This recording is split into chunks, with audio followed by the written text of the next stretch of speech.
और आप लोग बने रहिए इस वीडियो में, जो कि एक इम्पोर्टेंट लेसन है आपके सामने वायुमंडल परिसंचरण तथा मौसम प्रणालियों से।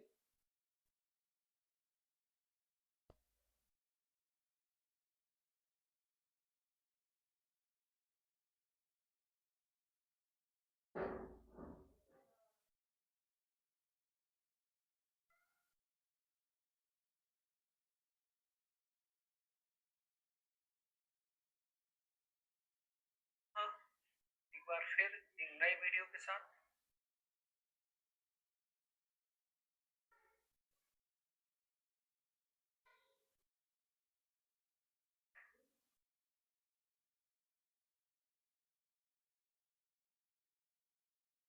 अगर वॉइस क्लियर आ रही हो तो प्लीज कमेंट करें।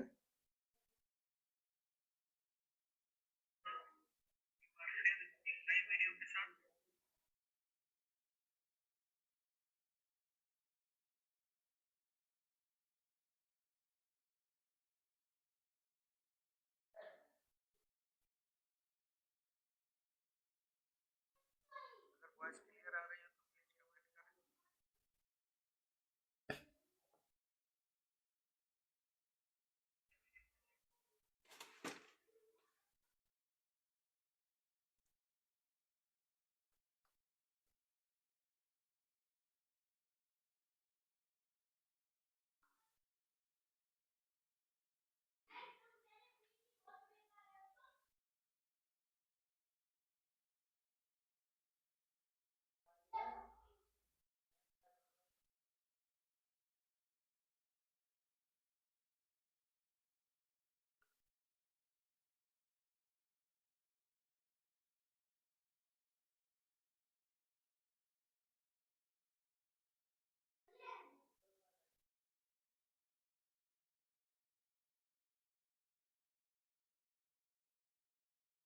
तुम लोग स्टार्ट करते हैं कि अध्याय जैसा कि नाइन नाइन में हम पृथ्वी के धरातल पर तापमान का असमान वितरण को वर्णित कर किया है। इसमें अध्याय 9 में हम जैसा कि पढ़ चुके हैं।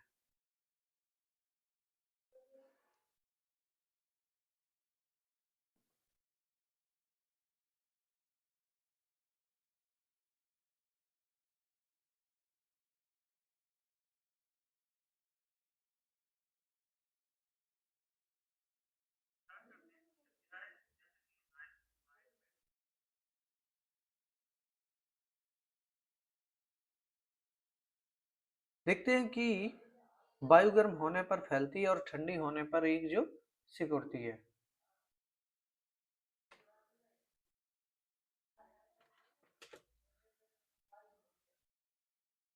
आज नेटवर्क प्रॉब्लम आ रही है कुछ।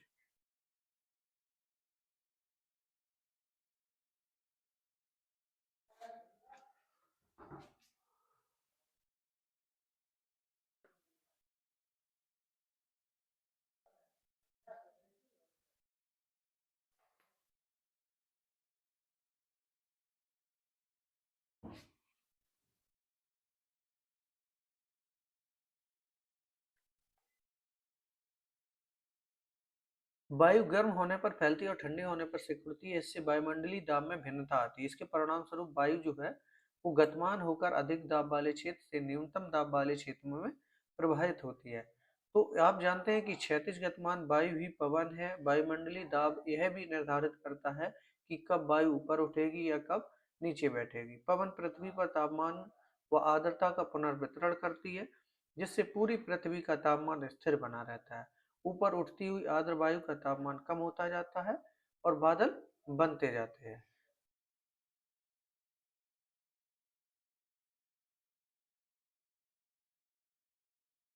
और वर्षा होती है। इस अध्याय में वायुमंडलीय दाब भिन्नता के कारण वायुमंडलीय परिसंचरण संबंधी बल, वायु विक्षोभ, वायु राशियों बनना, वायु राशियों का मिश्रण से मौसम संबंधी विक्षोभ व उष्णकटिबंधीय चक्रवातों के विवरण सम्मिलित है।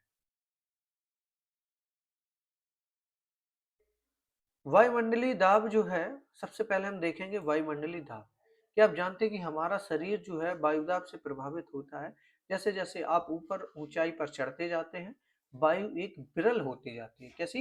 एक विरल होती जाती है और सांस लेने में कठिनाई होती है। माध्य समुद्र तल से वायुमंडल की अंतिम सीमा तक एक इकाई क्षेत्रफल के वायु स्तंभ के भार को हम एक वायुमंडलीय दाब कहते हैं। यानी माध्य समुद्र तल से वायुमंडल की अंतिम सीमा तक एक इकाई क्षेत्र के वायु स्तंभ के भार को हम एक वायुमंडलीय दाब कहते हैं। वायुमंडलीय दाब या वायुदाब को मापने की इकाई जो होती है वो मिलीबार होती है। समुद्र तल पर औसत वायुमंडलीय अगर दाब देखें तो वो 1013.2 मिलीबार होता है। यानी समुद्र तल पर औसत वायुमंडलीय जो दाब है वो 1013.2 मिलीबार होता है। गुरुत्वाकर्षण के कारण धरातल के निकट वायु सघन होती है। यानी धरातल के निकट जो है वायु कैसी होती है, सघन होती है। इसी कारण वायुदाब अधिक होता है। वायुदाब को मापने के लिए पारद वायुदाब मापी अथवा निद्रव बैरोमीटर का प्रयोग किया जाता है। यानी वायुदाब का मापने वाला क्या होता है, बैरोमीटर। लेकिन जो वायुदाब को मापने के लिए पारद वायुदाब मापी अथवा उसे हम निद्रव बैरोमीटर के नाम से जानते हैं, इसका प्रयोग किया जाता है। इन उपकरणों के विषय में जानने हेतु जो भूगोल में प्रयोगात्मक कार्य जैसे भाग फर्स्ट एनसीईआरटी 2006 अगर देखना चाहते हैं तो देख सकते हैं। वायुदाब ऊंचाई के साथ घटता है।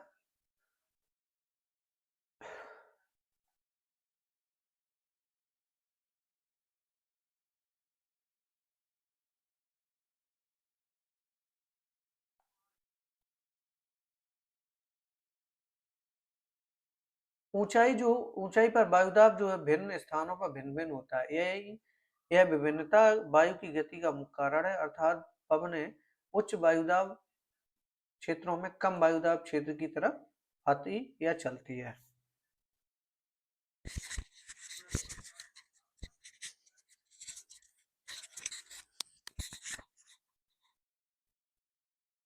वायुदाब में ऊर्ध्वाधर भिन्नता,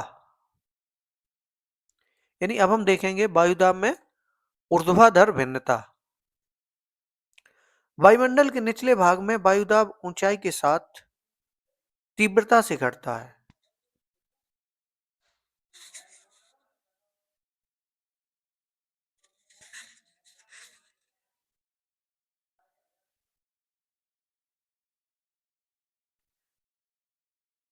यह ह्रास दर पर 10 मीटर की ऊंचाई पर 1 मिलीबार होता है। यानी अगर हम कम देखें तो 10 मीटर जैसे ही हम ऊपर जाएंगे तो 1 मिलीबार वायुदाब जो है वो कम हो जाता है। वायुदाब सदैव एक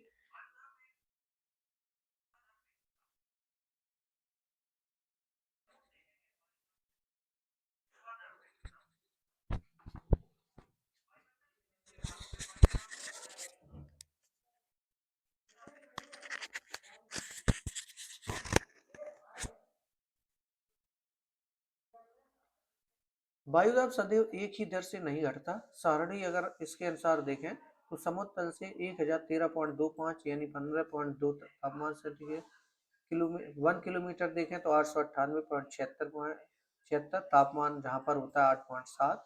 5 किलोमीटर में 540.48 वायुदाब होता है -17.3।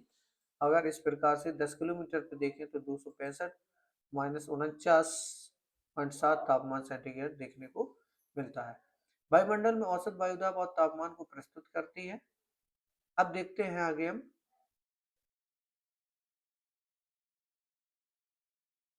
ऊर्ध्वाधर दाब प्रवणता क्षैतिज दाब प्रवणता की अपेक्षा अधिक होती है, लेकिन इसके विपरीत दिशा में कार्यरत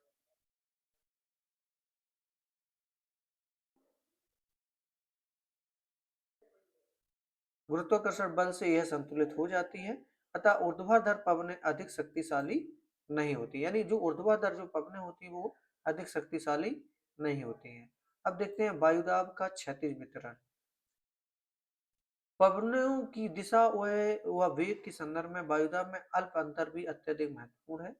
वायुदाब के क्षैतिज वितरण का अध्ययन समान अंतराल पर खींची गई समदाब रेखाओं द्वारा किया जाता है। समदाब रेखाएं वे रेखाएं हैं जो समुद्र तल से एक समान वायुदाब वाले स्थानों को मिलाती है। दाब पर ऊंचाई के प्रभाव को दूर करने और तुलनात्मक बनाने के लिए वायुदाब मापने के बाद इसे समुद्र तल के स्तर पर घटा लिया जाता है। समुद्र तल पर वायुदाब वितरण मौसम मानचित्रों में दिखाया जाता है।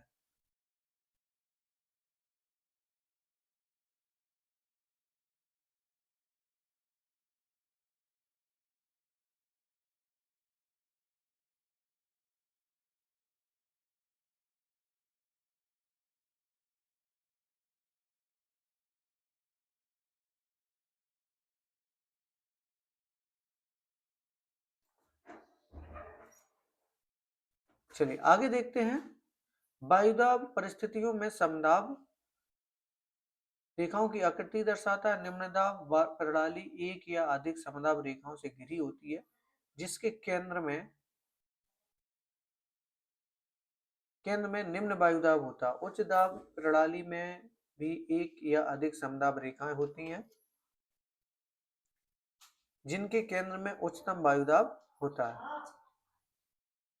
समुद्र तल वायुदाब का विश्व वितरण, यानी समुद्र तल वायुदाब का विश्व वितरण।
चलिए स्टार्ट करते हैं पुनः।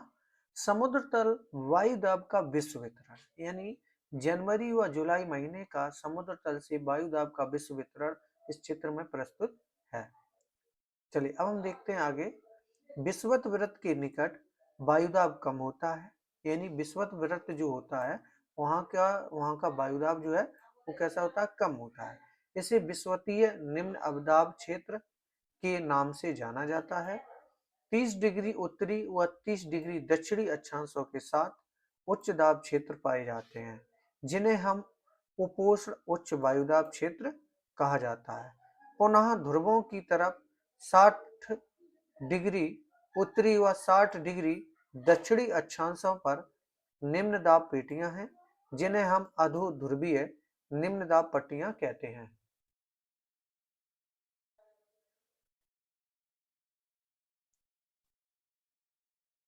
ध्रुवों के निकट वायुदाब अधिक होता है, यानी ध्रुवों के निकट कैसा है, जो है वायुदाब है वो अधिक होता है और इसे ध्रुवीय उच्च वायुदाब पट्टी भी कहते हैं। ये वायुदाब पट्टियां स्थायी नहीं है।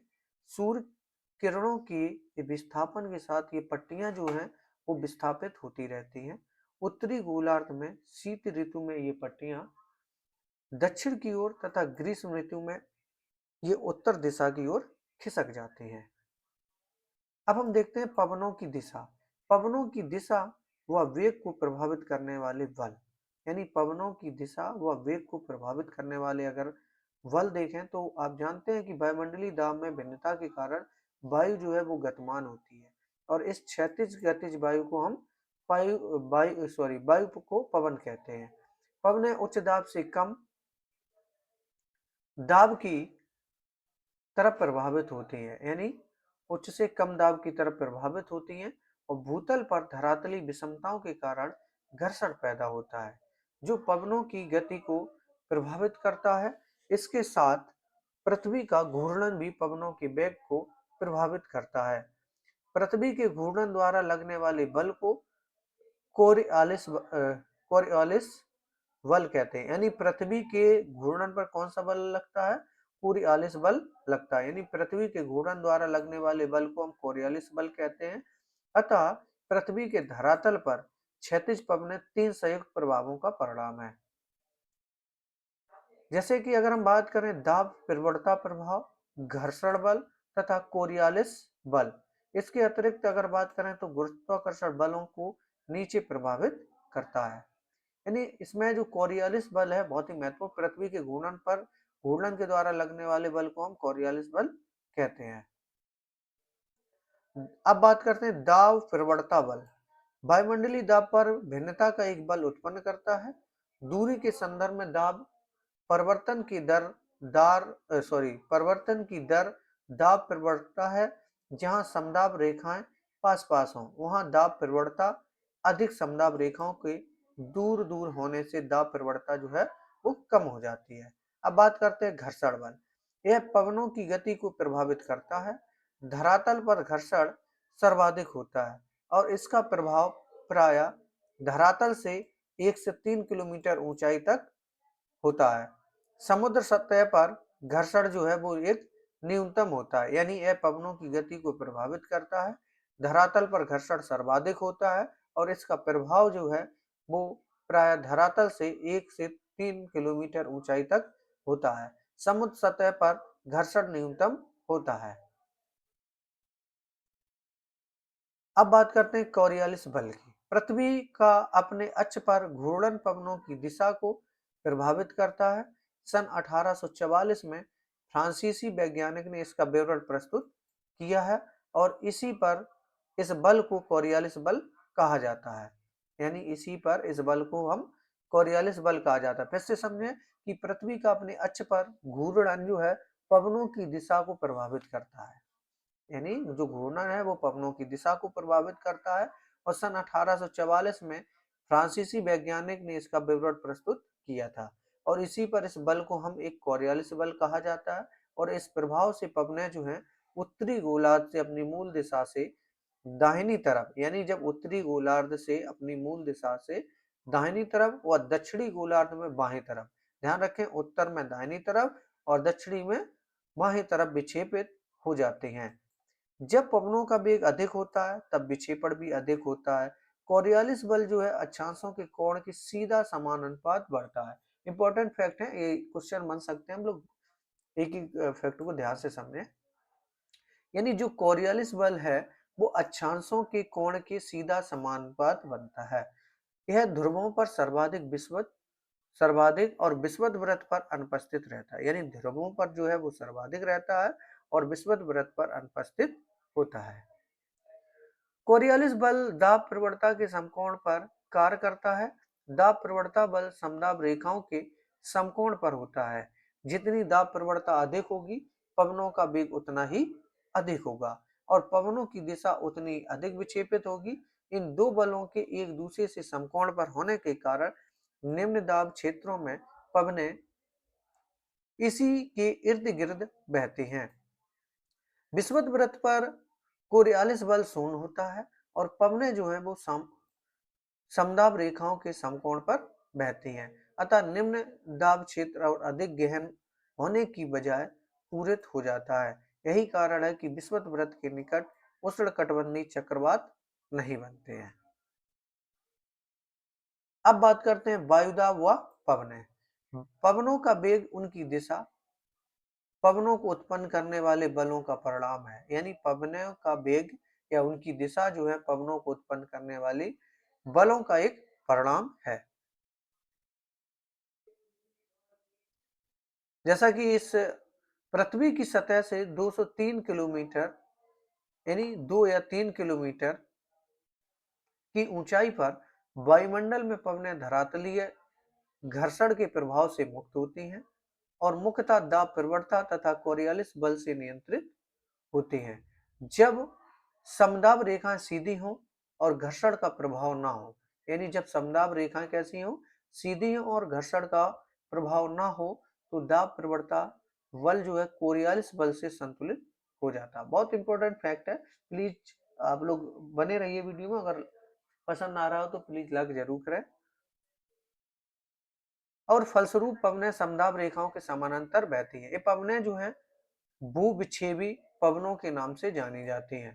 ध्यान समझें कि दाब जो है प्रवणता बल कोरियालिस बल से संतुलित हो जाता है, यानी जब समदाब रेखाएं जो है कैसी हो, सीधी हो और घर्षण का प्रभाव जब नहीं हो, तब दाब प्रवणता या बल कोरियालिस बल जो है संतुलित होता है और फलस्वरूप पवनें जो है समदाब रेखाओं के समानांतर बहती हैं। ये पवनें जो हैं भूविक्षेपी पवनों के नाम से जानी जाती हैं। अब जैसा कि अगर हम देखें इसमें जो सी है, ये इसमें कौन सा उत्तरी गोलार्ध में कौन सा लग रहा है, ये कोरियालिस बल लग रहा है। जबकि मैंने बताया कि उत्तरी जो गोलार्ध में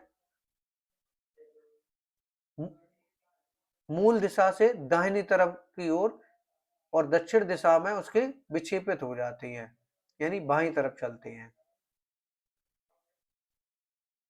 ये सी जो है हमारा कोरियालिस बल है। अगर वी देखें तो ये विक्षेपी पवन है। अगर पी एच अगर देखें यहाँ पर तो वो क्षैतिज दाब प्रवणता के रूप में है। चलिए आगे देखते हैं। निम्न दाब क्षेत्रों के चारों तरफ पवनों का परिक्रमण चक्रवाती परिसंचरण कहलाता है। यानी निम्न दाब क्षेत्रों के चारों तरफ पवनों का जो परिक्रमण है वो चक्रवाती परिसंचरण कहलाता है।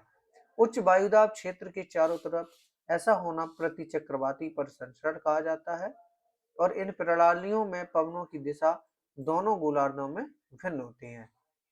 पृथ्वी की सतह पर कई बार निम्न व उच्च दाब के चारों ओर पवनों का परिसंचरण ऊंचाई पर होने वाले वायु परिसंचरण से संबंधित ही होता है। प्रायः निम्न दाब क्षेत्रों में वायु अपसरित होगी और ऊपर उठेगी। उच्च दाब क्षेत्रों में वायु का अवतलन होगा और धरातल पर अपसरित होगी। अपसरण के अतिरिक्त वायु विरमिल रूप में संवहन धाराओं में पर्वतों के साथ साथ और वाताग्र के सहारे ऊपर उठती है, जो बादल बनने व वर्षण के लिए आवश्यक है।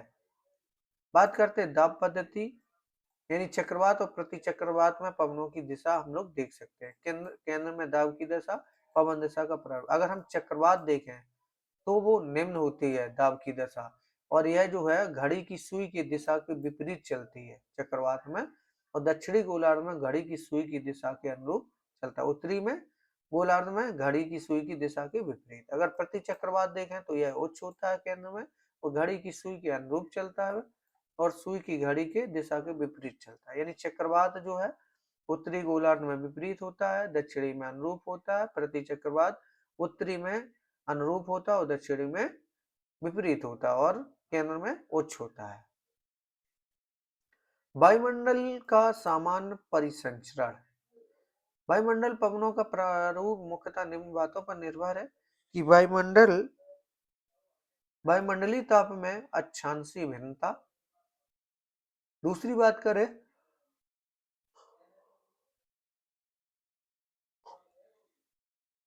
वायुदाब पट्टियों की उपस्थिति, वायुदाब पट्टियों का सौर विकिरणों के साथ विस्थापन, महासागरों व महाद्वीपों का वितरण, पृथ्वी का घूर्णन, वायुमंडलीय पवनों के प्रभाव अनुरूप को वायुमंडलीय सामान्य परिसंचरण भी कहा जाता है। यह वायुमंडल परिसंचरण महासागरीय जल को गतिमान करता है, यानी वायुमंडलीय परिसंचरण जो है वो महासागरीय जल को एक गतिमान करता है जो पृथ्वी की जलवायु को प्रभावित करता है। सामान्य परिसंचरण एक क्रमिक विवरण है, जैसा कि हम चित्र 9.6 में देख चुके हैं।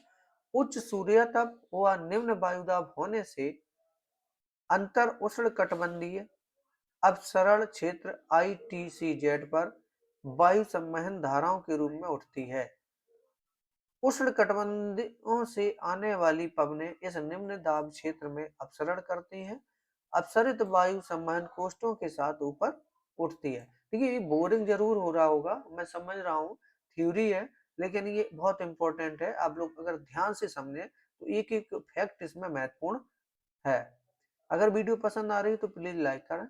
देखते हैं कि यह क्षोमंडल के ऊपर जो है वो 14 किलोमीटर ऊंचाई तक ऊपर चढ़ती है और फिर ध्रुवों की तरफ प्रभावित होती है। इसके परिणाम स्वरूप लगभग 30 डिग्री उत्तर व 30 डिग्री दक्षिण अक्षांश पर वायु जो है वो एकत्रित हो जाती है और इस एकत्रित वायु का अवतलन होता है और यह उस उच्च दाब बनाता है।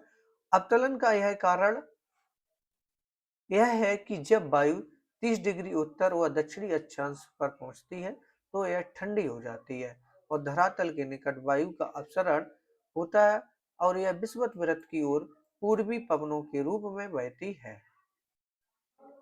विषुवत वृत्त के दोनों तरफ से प्रभावित होने वाली पूर्वी पवनें अंतर उष्णकटिबंधीय अपसरण क्षेत्र पर मिलती हैं। पृथ्वी की सतह से ऊपर की दिशा में होने वाली परिसंचरण, इसके ऊपरी दिशा में होने वाली परिसंचरण को हम कोस्ट या सेल के नाम से जानते हैं। उष्णकटिबंधीय क्षेत्र में ऐसे कोस्ट के हेडले कोस्ट,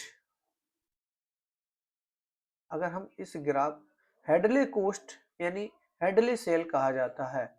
किसे हेडले कोस्ट कहा जाता है? जब परिसंचरण और इसके विपरीत होने वाली परिसंचरण को हम कोस्ट कहते हैं। यानी पृथ्वी की सतह से ऊपर की दिशा में होने वाली परिसंचरण और उसके विपरीत की दिशा में होने वाली परिसंचरण को हम कोस्ट या सेल कहते हैं। और जब उष्णकटिबंधीय क्षेत्र में ऐसे कोस्ट को हम उष्णकटिबंधीय क्षेत्र में क्या कहते हैं? उसे हम हेडले कोस्ट के नाम से जानते हैं। मध्य अक्षांशीय वायु परिसंचरण में ध्रुवों से प्रभावित होती है और ठंडी पवनों का अवतलन होता है और उपोष्ण उच्च दाब कटिबंध क्षेत्रों में आती गर्म हवा ऊपर उठती है और धरातल पर ये पवनें पछुआ पवनों के नाम से जानी जाती है। यानी धरातल पर ये जो पवनें हैं वो पछुआ पवनों के नाम से जानी जाती है और यह कोस्ट जो है वो फेरल कोस्ट के नाम से जाने जाते हैं।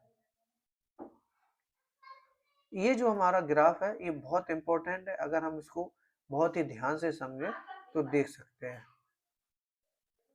यानी ऊपर ध्रुव, इसके बाद दक्षिणी ध्रुव, ये हमारी पछुआ पवनें हैं जिसमें हमारा ध्रुवी कोस्ट, फेरल कोस्ट और जैसा कि मैंने बताया धरातल पर जो ये पवनें पछुआ पवनों के नाम से जानी जाती हैं और यह कोस्ट जो है फेरल कोस्ट के नाम से जाना जाता है। ध्रुवी अक्षांशों पर ठंडी सघन वायु या ध्रुवों पर अवतलन और मध्य अक्षांशों की ध्रुवी पवनों के रूप में प्रभावित होती है। इस कोष्ठ को ध्रुवी कोष्ठ के नाम से जाना जाता है और यह तीन कोष्ठ वायुमंडल के समान परिसंचरण का प्रारूप निर्धारित करते हैं। एक तो हेडल कोष्ठ, फेरल कोष्ठ और ध्रुवी कोष्ठ। तापीय ऊर्जा का निम्न अक्षांशों से उच्च अक्षांशों में स्थानांतर सामान्य परिसंचरण को बनाए रखता है। वायुमंडल का सामान्य परिसंचरण महासागरों को भी प्रभावित करता है। वायुमंडल में बृहद पैमाने पर चलने वाली पवनें धीमी तथा अधिक गति की महासागरीय धाराओं को प्रभावित करती है। महासागर वायु को ऊर्जा व जलवाष्प प्रदान करते हैं और ये अंतर संबंध महासागरों के विस्तृत क्षेत्रों पर अपेक्षाकृत धीमे होते हैं। चलिए बात करते हैं मौसमी पवनें। पवनों के प्रवाह के प्रारूप में विभिन्न मौसमों में बदलाव आता है और यह बदलाव जो है वो अत्यधिक तापन, पवन व वायुदाब पट्टियों के विस्थापन आदि के कारण होता है। ऐसे विस्थापन का सबसे अधिक स्पष्ट प्रभाव विशेषकर दक्षिण पूर्वी एशिया में मानसून पवनों के बदलाव में देखा जा सकता है। आप मानसून के विषय में विस्तार पूर्वक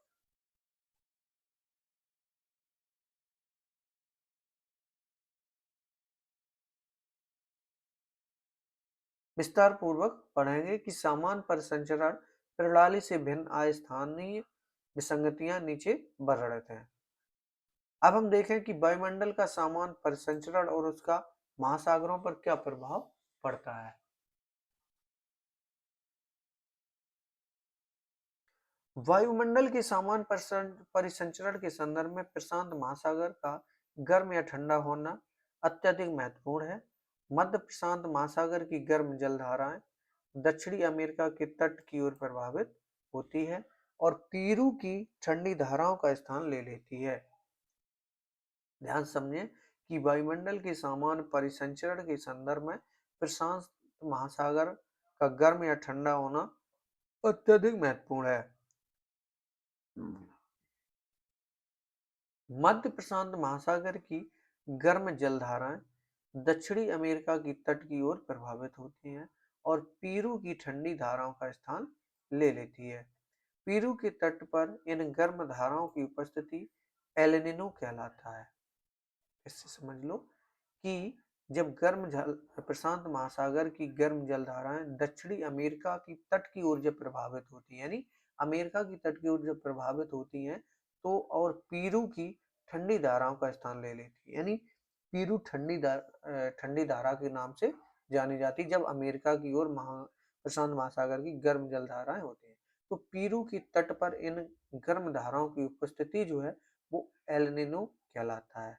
और एल नीनो घटना का मध्य प्रशांत महासागर ऑस्ट्रेलिया की वायुदाब परिवर्तन से एक गहरा संबंध है। प्रशांत महासागर पर वायुदाब में यह परिवर्तन दक्षिणी दोलन कहलाता है और इन दोनों दक्षिणी दोलन बदलाव व एल नीनो की संयुक्त घटना को ईएनएसओ के नाम से जाना जाता है।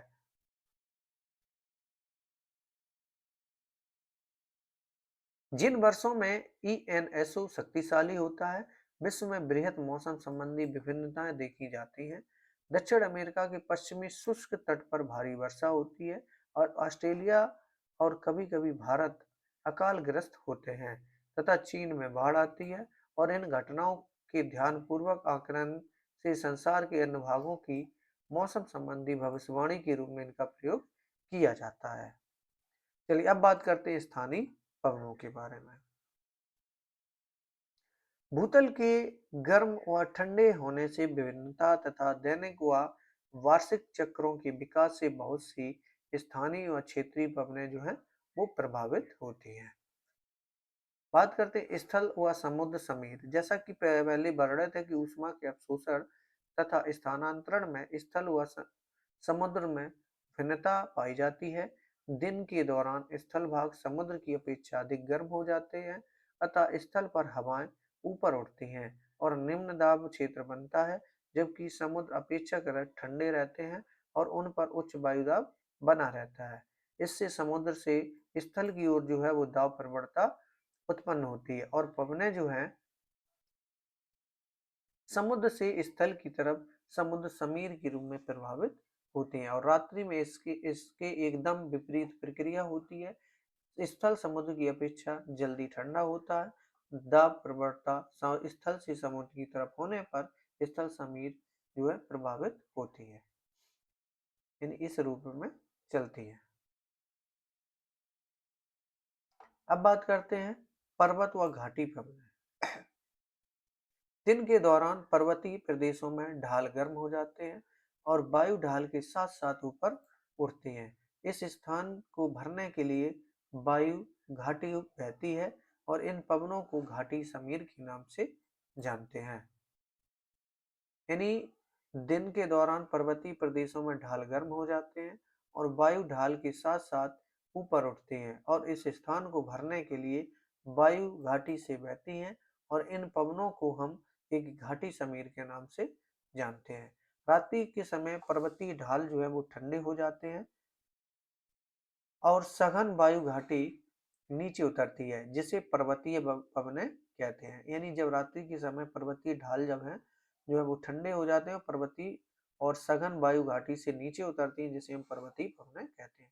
उच्च पठारों और हिम क्षेत्रों से घाटी में बहने वाली ठंडी वायु को एक अवरोही पवनें कहते हैं। यानी उच्च पठारों व हिम क्षेत्रों से घाटी में बहने वाली ठंडी वायु को एक अवरोही पवनें कहते हैं। पर्वत श्रेणियों के पवन विमुख ढालों पर अन्य एक प्रकार की उष्ण पवनें प्रभावित होती हैं।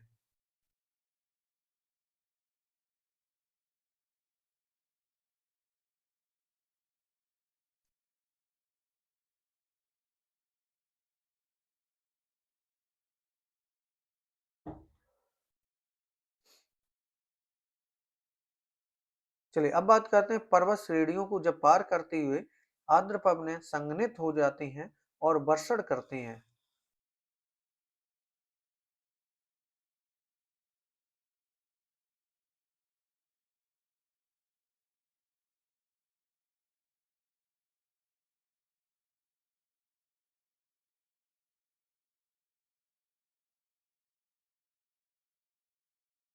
वर्षण करती हैं जब ये पवनें पवन विमुख ढालों से नीचे उतरती हैं, तब यह जो है शुष्क पवनें रुद्रोष्म प्रक्रिया से गर्म हो जाती हैं और ये शुष्क हवाएं कम समय में बर्फ पिघला सकती हैं।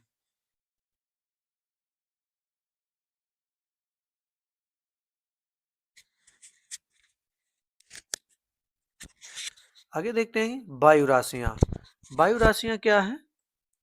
यानी एयर मासेस। जब वायु किसी सममांगी क्षेत्र पर पर्याप्त लंबे समय तक रहती हैं तो यह उस क्षेत्र के गुणों को धारण कर लेती हैं। यह समांग क्षेत्र विस्तृत महासागरीय सतह या विस्तृत मैदानी भाग हो सकता है। यानी वायु राशियां क्या है? जब वायु किसी सममांगी क्षेत्र पर पर्याप्त लंबे समय तक रहती है तो उस क्षेत्र के गुणों को धारण कर लेती है और यह समांग क्षेत्र जो है विस्तृत महासागरीय सतह का विस्तृत मैदानी भाग हो सकता है। तापमान तथा आर्द्रता संबंधी विशिष्ट गुणों वाली यह वायु वायु राशि कहलाती है। यानी विशिष्ट गुणों वाली यह वायु जो है वो क्या कहलाती है? एक वायु राशि कहलाती है। इसे भी इसे यूं भी परिभाषित किया जा सकता है कि वायु का वह बृहत भाग जिसमें तापमान व आर्द्रता संबंधी क्षैतिज भिन्नताएं कम है, या वह समांग धरातल जिन पर वायु राशियां बनती हैं उन्हें वायु राशियों का उद्गम क्षेत्र भी कहा जाता है। वायु राशियों को उनके उद्गम क्षेत्र के आधार पर वर्गीकृत किया जाता है। इनके प्रमुख 5 उद्गम क्षेत्र हैं जो इस प्रकार हैं। पहला, उष्ण व उपोष्ण कटिबंधीय महासागर। यानी इनके 5 उद्गम क्षेत्र हैं वायु राशियों के। तो अगर हम उद्गम क्षेत्र के आधार पर देखें तो पहला, उष्ण व उपोष्ण कटिबंधीय महासागर। दूसरा, उपोष्ण कटिबंधीय उष्ण मरुस्थल। तीसरा, अगर बात करें तो उच्च अक्षांशी अपेक्षाकृत ठंडे महासागर। चौथा, उच्च अक्षांशी अति शीत बर्फ आच्छादित महाद्वीप क्षेत्र। 5, स्थायी रूप से बर्फ आच्छादित महाद्वीप अंटार्कटिक तथा आर्कटिक। इसी के आधार पर निम्न प्रकार की वायु राशियां जो है वो पाई जाती हैं। उष्णकटिबंधीय महासागरीय वायु राशि, यानी उष्णकटिबंधीय महासागरीय वायु राशि जिसे हम एमटी कहते हैं, उष्णकटिबंधीय महाद्वीपीय जिसे सीटी के नाम से जानते हैं, और ध्रुवीय महासागरीय जिसे हम एमपी के नाम से जानते हैं। ध्रुवीय महाद्वीपीय यानी सीपी, और महाद्वीपीय आर्कटिक जिसे हम सीए या उष्णकटिबंधीय वायु राशियां गर्म होती हैं तथा ध्रुवीय वायु राशियां जो हैं वो ठंडी होती हैं। जैसा कि क्योंकि ध्रुव जो है ध्रुवों पर ये ठंडा रहता है हमेशा। अब बात करते हैं फ्रंट्स यानी वाताग्र के रूप में। तो वाताग्र क्या है? जब दो भिन्न प्रकार की वायु राशियां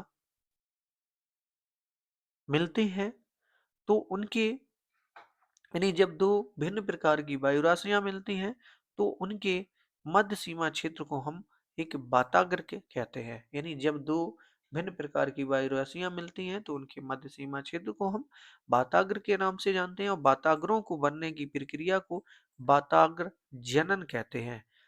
वाताग्र 4 प्रकार के होते हैं। पहला, शीत वाताग्र, उष्ण वाताग्र, अचर वाताग्र और अधिविशिष्ट अधिविष्ट वाताग्र। जब वाताग्र स्थिर हो तो उन्हें अचर वाताग्र कहा जाता है।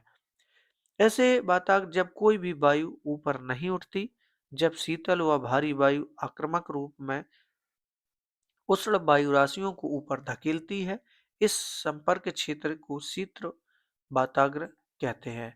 यदि गर्म वायु राशियां आक्रामक आक्रामक रूप में ठंडी वायु राशियों के ऊपर चढ़ती हैं तो इस संपर्क क्षेत्र को उष्ण वाताग्र के रूप में जानते हैं। यदि एक वायु राशि पूर्णतः धरातल के ऊपर उठ जाए तो ऐसे वाताग्र को हम अधिविशिष्ट वाताग्र के कहते हैं।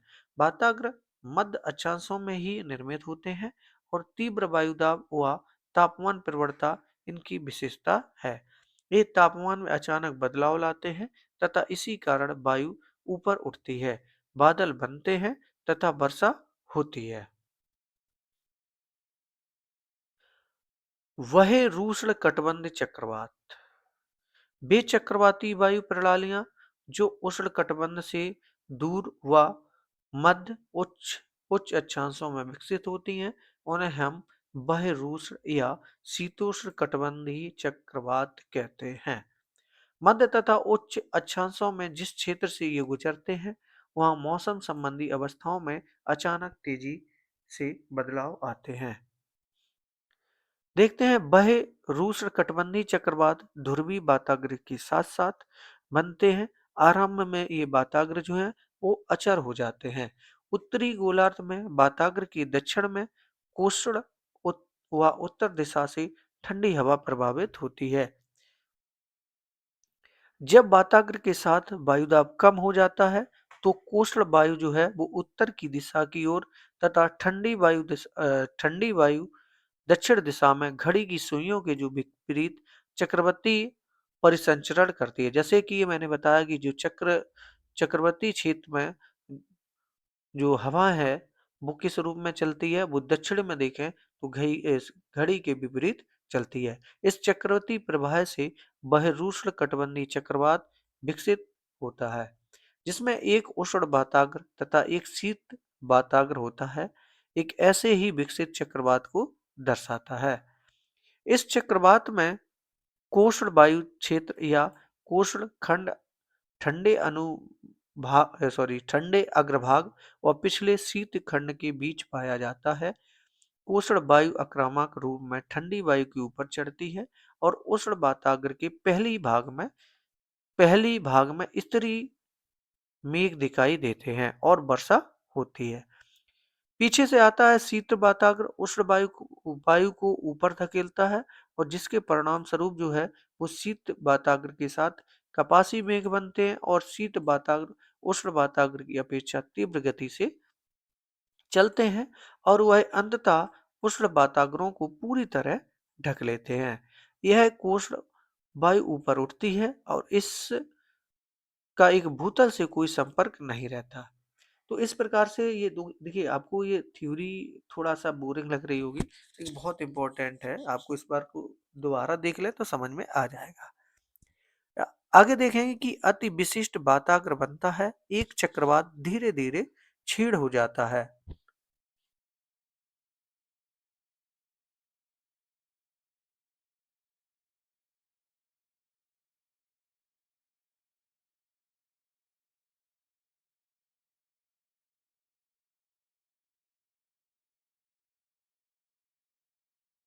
आगे देखेंगे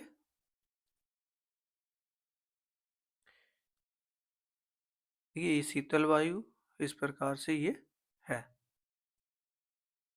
आगे देखेंगे हम धरातल तथा ऊंचाई पर वायु परिसंचरण की प्रक्रियाओं में निकट का एक का अंतर संबंध होता है। बहिरूष्ण कटिबंधीय चक्रवात उष्ण कटिबंधीय चक्रवातों से कई प्रकार भिन्न है।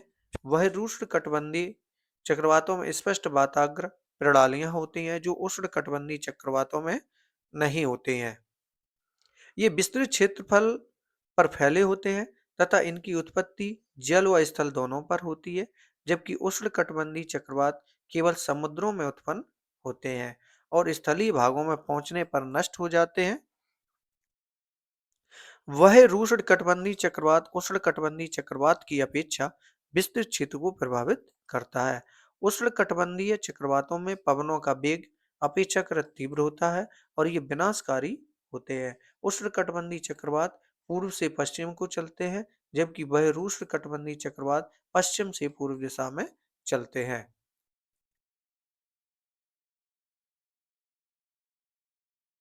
आगे देखते हैं उष्ण कटिबंधीय चक्रवात के बारे में हम पढ़ लेते हैं कि क्या है। उष्ण कटिबंधीय चक्रवात आक्रामक तूफान है जिनकी उत्पत्ति उष्णकटिबंधीय क्षेत्रों में महासागरों पर होती है और यह तटीय क्षेत्रों की तरफ गतिमान होते हैं। यह चक्रवात आक्रामक पवनों के कारण विस्तृत विनाश, अत्यधिक वर्षा और तूफान लाते हैं।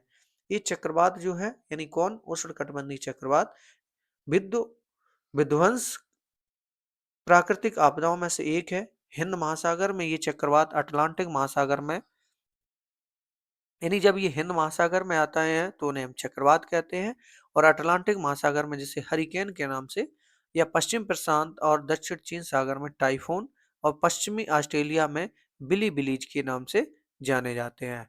उष्णकटिबंधीय चक्रवात उष्णकटिबंधीय महासागरों में उत्पन्न विकसित होते हैं। इनकी उत्पत्ति और विकास के लिए अनुकूल स्थितियां हैं, जैसे बृहद समुद्री सतह जहां तापमान 27 डिग्री सेल्सियस से अधिक हो, या कोरियालिस बल का होना, या ऊर्ध्वाधर पवनों की गति के में अंतर कम होना, या कमजोर निम्न दाब क्षेत्र या निम्न स्तर पर चक्रवर्तीय परिसंचरण का होना, समुद्री तल तंत्र पर ऊपरी अपसरण।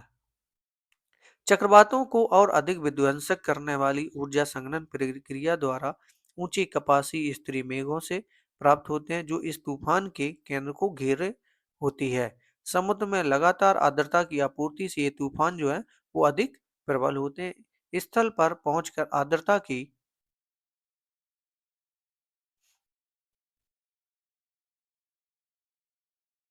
आर्द्रता की आपूर्ति रुक जाती है। ये क्षीण होकर समाप्त हो जाते हैं, और वह स्थान जहां उष्णकटिबंधीय चक्रवात तट को पार करके जमीन पर पहुंचते हैं, चक्रवात का लैंडफॉल कहलाता है। यानी ये जो चक्रवात है वो लैंडफॉल कहलाता है। वे चक्रवात जो प्राय 20 डिग्री उत्तरी अक्षांश से गुजरते हैं, उनकी दिशा अनिश्चित होती है और ये अधिक विध्वंसक होते हैं। एक विकसित उस उष्णकटिबंधीय चक्रवात की संरचना का ऊर्ध्वाधर क्रमिक विवरण जो है 9.10 में दिखाया गया कि एक विकसित उष्णकटिबंधीय चक्रवात की विशेषता इसके केंद्र के चारों तरफ प्रबल सर्पिल पवनों का परिसंचरण है, जिसकी आंख जिसे क्या कहा जाता है, इसकी आंख कहा जाता है।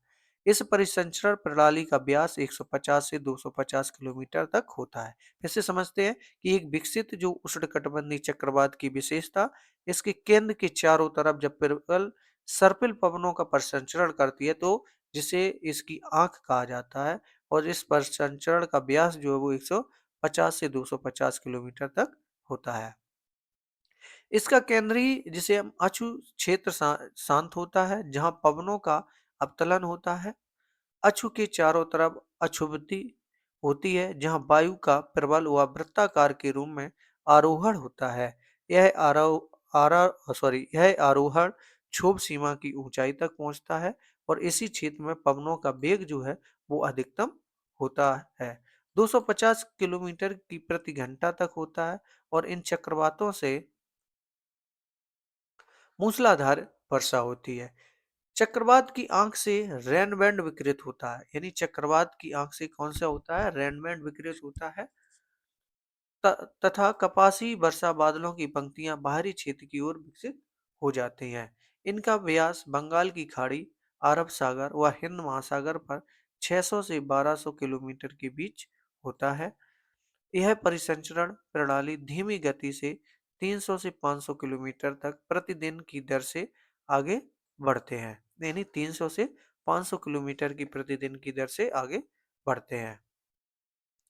ये चक्रवात जो है तूफान तरंग उत्पन्न करते हैं तथा तटीय निम्न इलाकों को जल जल प्लावित कर देते हैं। ये तूफान स्थल पर धीरे धीरे क्षीण होकर खत्म हो जाते हैं। अब बात करते हैं तड़ित झंझा व टोर्नेडो के बारे में। तड़ित झंझा व टोर्नेडो क्या है?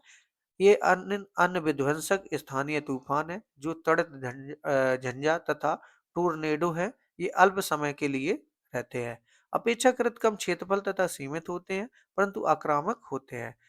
तड़ित झंझा उष्ण आर्द्र दिनों में प्रबल संवहन के कारण उत्पन्न होते हैं, और तड़ित झंझा जो है वो एक पूर्ण विकसित कपासी वर्षी मेघ हैं जो गरज व बिजली उत्पन्न करते हैं। जब यह बादल अधिक ऊंचाई तक चले जाते हैं जहां तापमान शून्य से कम होता है, तो इससे ओले बनते हैं और ओलावृष्टि होती है। आर्द्रता कम होने पर ये तड़ित झंझा जो है वो धूल भरी आंधियां लाते हैं, और तड़ित झंझा की विशेषता उष्ण वायु का प्रबल ऊर्ध्वाधर प्रवाह है। इसके कारण बादलों का आकार बढ़ता है और ये अधिक ऊंचाई तक पहुंचते हैं। इसके कारण वर्षण होता है और तत्पश्चात नीचे की तरफ वात प्रवाह पृथ्वी पर ठंडी वायु व वर्षा लाते हैं। भयानक तड़क झंझा से कभी कभी वायु आक्रामक रूप में हाथी की सूंड की तरह सर्पिल अवरोहण करती है। इसमें केंद्र व अत्यंत कम वायुदाब होता है और यह व्यापक रूप से भयंकर विनाशकारी होते हैं, और इस परिघटना को हम एक टोर्नेडो के नाम से जानते हैं। टोर्नेडो सामान्यतः मध्य अक्षांशों में उत्पन्न होते हैं। समुद्र पर टोर्नेडो को हम जल स्तंभ या वाटर स्पाउट्स के रूप में जानते हैं। ये आक्रामक तूफान वायुमंडलीय ऊर्जा वितरण में भिन्नता या स्तर वायु को व्यवस्थित होने की अभिव्यक्ति है। इन तूफानों से स्थित व ताप ऊर्जा गतित ऊर्जा में परिवर्तित हो जाती है और अशांत वायुमंडलीय दशाएं पुनः स्थिर स्थिति में लौट आती है। इस प्रकार से ये लेसन इतना इम्पोर्टेंट था और इसका एक एक पॉइंट बहुत ही इम्पोर्टेंट है। आप इसको लेसन को 2-3 बार देखिए, इस वीडियो को 2-3 बार भी देखिए। अगर वीडियो पसंद आए तो प्लीज लाइक कीजिए। इसमें एक भी फैक्ट आपको नहीं छोड़ा है। थ्योरी जरूर है, बोरिंग लगेगी, लेकिन हर थ्योरी में एक एक पॉइंट अपने आप में अहम भूमिका निभाता और उसमें एक क्वेश्चन के रूप में छिपा हुआ है। अब इससे बनने वाले प्रश्नों को हम देख लेते हैं। यदि धरातल पर वायु दाब 1000 मिलीबार है तो धरातल से 1 किलोमीटर की ऊंचाई पर वायु दाब जो है वो कितना होगा। बहुत इंपॉर्टेंट क्वेश्चन है। यानी धरातल पर वायुदाब जब 1000 मिलीबार है तो धरातल से 1 किलोमीटर की ऊंचाई पर वायुदाब कितना होगा। तो जैसे कि मैंने बताया था कम होता है तो वो 900 मिलीबार होगा।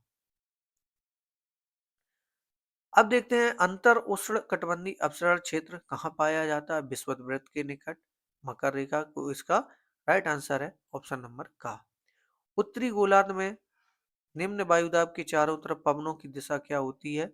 यानी उत्तरी गोलार्ध की बात कर रहे हैं और निम्न वायुदाब के चारों तरफ, तो घड़ी की सुइयों के चलने की दिशा के अनुरूप, घड़ी की सुइयों की चलने की दिशा के विपरीत, समदाब रेखाओं पर समकोण पर या समदाब रेखाओं के समानांतर। तो इसका राइट आंसर है घ नंबर। वायु राशियों के निर्माण में उद्गम क्षेत्र में निम्नलिखित में कौन सा है।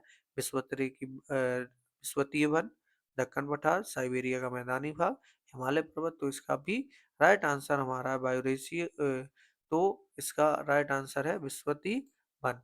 यानी इस प्रकार से इस लेसन को कंप्लीट किया और मिलेंगे हम नेक्स्ट वीडियो में। तब तक के लिए आपको वीडियो पसंद आया तो प्लीज लाइक करें और नए हैं तो चैनल को सब्सक्राइब करें, और ऐसी वीडियो देखने के लिए नोटिफिकेशन पाना चाहते हैं तो चैनल को सब्सक्राइब करके बेल आइकन प्रेस करें। और आपको ये इस वीडियो देखने के लिए बहुत बहुत धन्यवाद। हम मिलेंगे हम नेक्स्ट वीडियो में। तब तक के लिए हम इस वीडियो के साथ विदा लेते हैं। जय हिंद, जय भारत।